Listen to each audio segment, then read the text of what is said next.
মঙ্গলবার সংসদ সদস্য ও মন্ত্রীদের শপথ নেওয়ার মাধ্যমে গঠিত হবে নতুন সরকার। নতুন সরকারের কাছে জনগণের রয়েছে নানা প্রত্যাশা। এ নিয়ে বিস্তারিত জানাতে সরাসরি যোগ দিচ্ছেন কুমিল্লা থেকে সুমন কবির। সুমন, নতুন সরকারের কাছে কি প্রত্যাশা করছেন সাধারণ মানুষ? আপনার কাছে কি তথ্য আছে, জানাবেন। জি বুবলি, আপনি যেটা বলছিলেন নতুন সরকারের কাছে যে শপথ আমরা জানি, জনগণ বলছেন যে এটা জাতীয় সংসদ নির্বাচনের মাধ্যমে যে সরকার গঠন হতে যাচ্ছে আগামী মঙ্গলবার, সমর্থন আপনারা সকলে জানেন।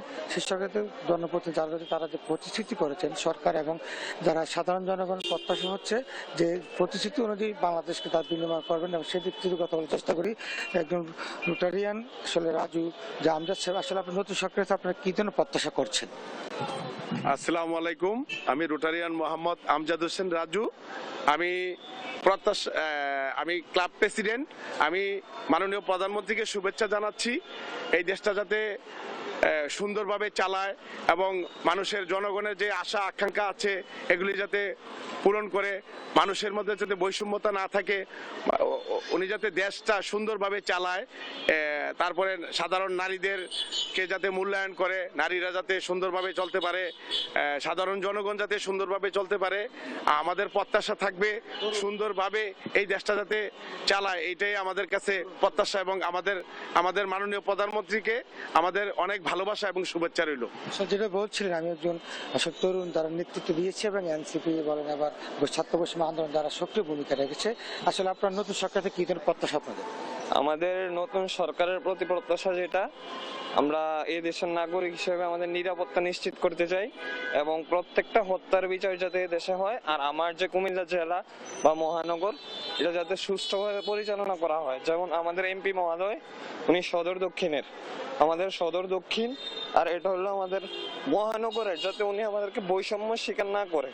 সদর দক্ষিণে আপনার উনার কেন্দ্রিক এরিয়া, উনি যাতে সবসময়, আমাদের মহানগর কিন্তু সবসময় বঞ্চিত হয়েছে সব ক্ষেত্রে, এটা ট্রাফিক ক্ষেত্রে হোক বা আইনানুগ বিষয় হোক, যেমন আইনের নিশ্চয়তা করতে চাই আমরা এই শহরের মধ্যে। এই যেটা বলছিলেন যে আসলে তারা চাচ্ছে নতুন সরকারের কাছে যে প্রত্যাশা টোটালি সারা বাংলাদেশে যে মানুষের নিরাপত্তা নিশ্চিত করতে হবে এবং সুন্দর বাংলাদেশ গড়ার জন্য সকলের প্রত্যাশা।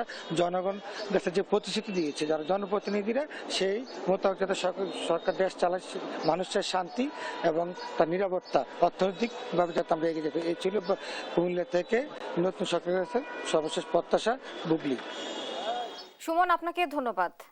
দর্শক, একই বিষয়ে জানতে বান্দরবান চলে যাচ্ছি, সেখানে আছেন সহকর্মী আবুল বাশার নয়ন। নয়ন, আপনি কি বলবেন এ ব্যাপারে, যে আসলে নতুন সরকারের কাছে কি প্রত্যাশা করছেন সাধারণ মানুষ? কি তথ্য আছে আপনার কাছে, জানাবেন।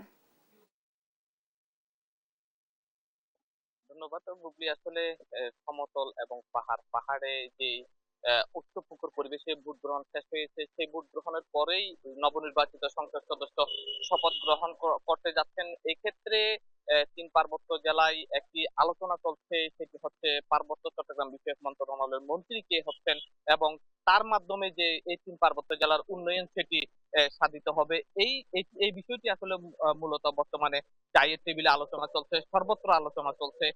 যিনি আগামীকাল শপথ নেবেন, শপথ নেওয়ার পরে মন্ত্রী কে হবেন, সেই মন্ত্রীর মাধ্যমে উন্নয়ন হবে।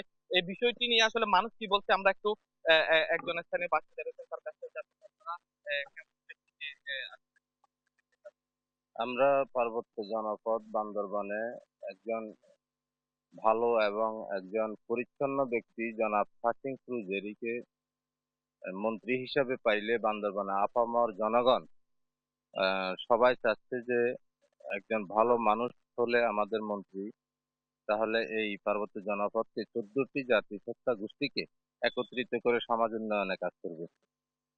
আসলে তিনি যেটি বলছিলেন, সাম্প্রদায়িক সম্প্রীতির যেই পাহাড়ি অঞ্চল, এখানে 14টি জাতি বসবাস করে, এই 14টি জাতি গোষ্ঠীকে একত্রিত করেই আসলে উন্নয়নের কথা বলছেন এখানে যিনি সংসদ সদস্য নির্বাচিত হয়েছেন বিএনপি থেকে সাসিং ক্রুজেরি।